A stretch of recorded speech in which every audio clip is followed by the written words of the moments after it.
are so distant from the idea of empathy, let alone the practice of it, that we don't sometimes even know what the word means.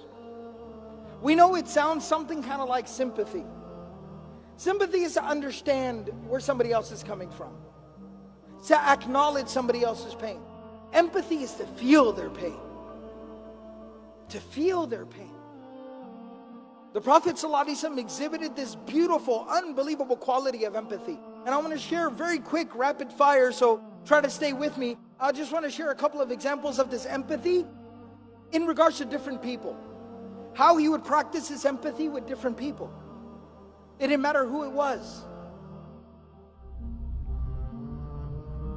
When Ikrimah, the son of Abu Jahl, Abu Jahl was the man who had declared war against the Prophet ﷺ, the Muslims and Islam. He had killed Muslims just for believing. He had tortured Muslims just for believing.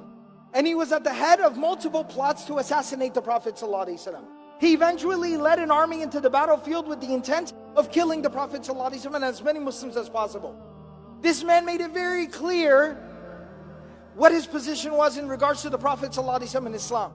And eventually died with those same convictions.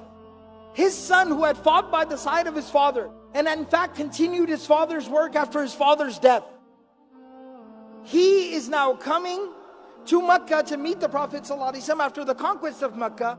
And the Prophet ﷺ, when he receives the news that Ikrimah has entered Mecca and he's on his way to see you, the Prophet ﷺ turns to his companions and he says, his father's name was Amr bin Hisham, and they used to call him Abu al-Hakam because he was a leader of his people. But the Muslims used to call him Abu Jahl because of his actions and his conduct. The Prophet ﷺ turns to the Muslims, the believers, and he says, Ikrimah is coming. And I am hopeful that he will embrace and accept Islam.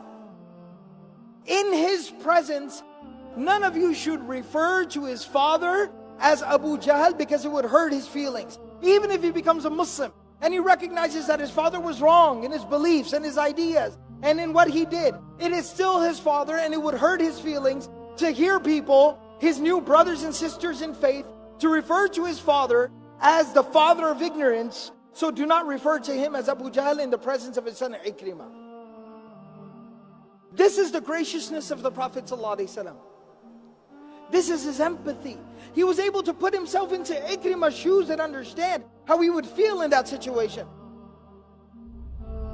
One of the main conspirators against the Prophet ﷺ, the head of the Munafiqun, the hypocrites in Medina, Abdullah bin Ubay bin Sulul, when his son comes to the Prophet ﷺ saying that my father has died, and I know that he was completely opposed to you, and he said terrible, reprehensible things about you, but he was my dad and I worry about him. The Prophet ﷺ on the spot removes his shirt, takes off his own shirt, and he gives it to him and he says, wrap him in this, use this as a shroud and bury him in that. What would we do to have the shirt of the Prophet ﷺ? Can you imagine being buried in the clothing of the Prophet ﷺ? What an honor, what a blessing. And even though Allah subhanahu wa ta'ala made it clear, this would not forgive his sins and what he had done wrong. But the Prophet ﷺ at that time is thinking of the son and putting himself in the son's shoes. Imagine what he feels like losing his father. That's empathy. The Prophet of Allah sallallahu alaihi wasallam, very touching story. His grandson Hussein radiallahu ta'ala anhu, the son of Ali and Fatima radiallahu ta'ala anhuma.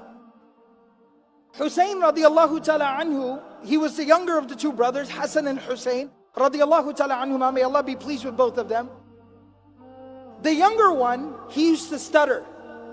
He had a very severe stutter, to the point where he could not even complete a sentence. It would take him forever to finish a sentence. And what makes it even worse is, as a child, this is very, very traumatic and very detrimental to the development of a child. What makes it even more difficult is the fact that the older brother, Hassan radiallahu anhu, was very, very eloquent and well-spoken and a very gifted public speaker. So think about the pressure that put on the younger brother, stuttering so much. And so he used to stutter so much. And you know, when kids start to get a little bit older, they're 4 or 5 years old, they start to develop a little bit of, courage, and they like to talk.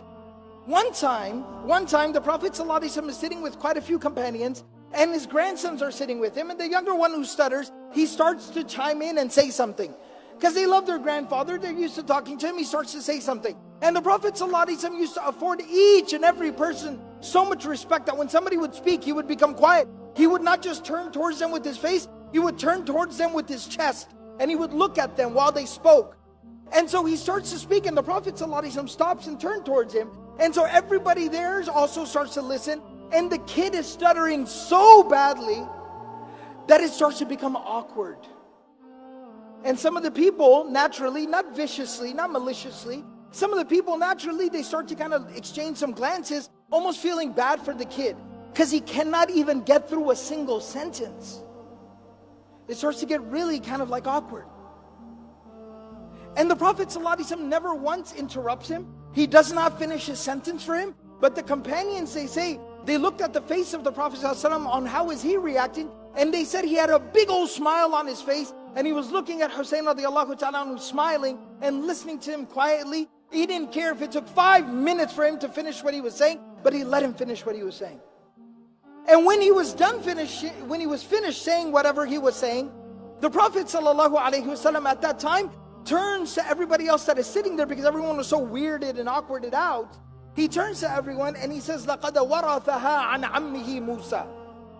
He inherited this from his uncle Moses. Referring to Musa alayhi salam and the fact that he used to stutter. That don't feel bad for him, envy him that he shares a trait with one of the great prophets of God, Musa alayhi salam. He turned that negative into a positive, putting himself in that child's shoes and realizing what he needed at that time. He needed love and support and acceptance for who he was, for however he was. And the last story about empathy that I'll share here is a very touching story. Bashir radiallahu ta'ala anhu, a companion of the Prophet ﷺ, he was an Ansari. He had gone out for one of the campaigns, the military expeditions. And when the Prophet ﷺ did not go on this particular journey, so when they would return back, he would go outside of Medina to welcome them back. And all the kids whose fathers had gone out, they would also go out there to welcome their fathers and their brothers and their uncles, etc. home.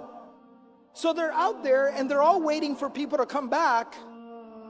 And as slowly everybody is coming back, and the Prophet ﷺ would wait, and then he would come at the back of the army.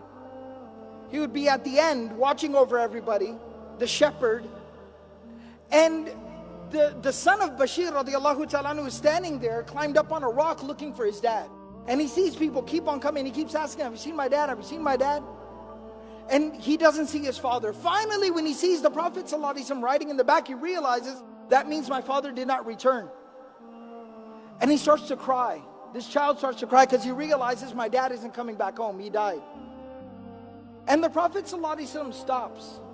He's riding his animal. He stops and he picks him up and he hugs him and he continues to hold him until he stops crying. He calms down. And then he says to him, he says, أَمَا تَرْضَى أَنْ أَكُونَ أَنَا أَبَاكَ وَعَائِشَ أُمَّكَ. Don't cry, don't worry. If you need a father, I will be your father from today, and Aisha will be your mother from today. To embrace somebody else's child as your own. Empathy. And look how it beautifies a person's conduct and character.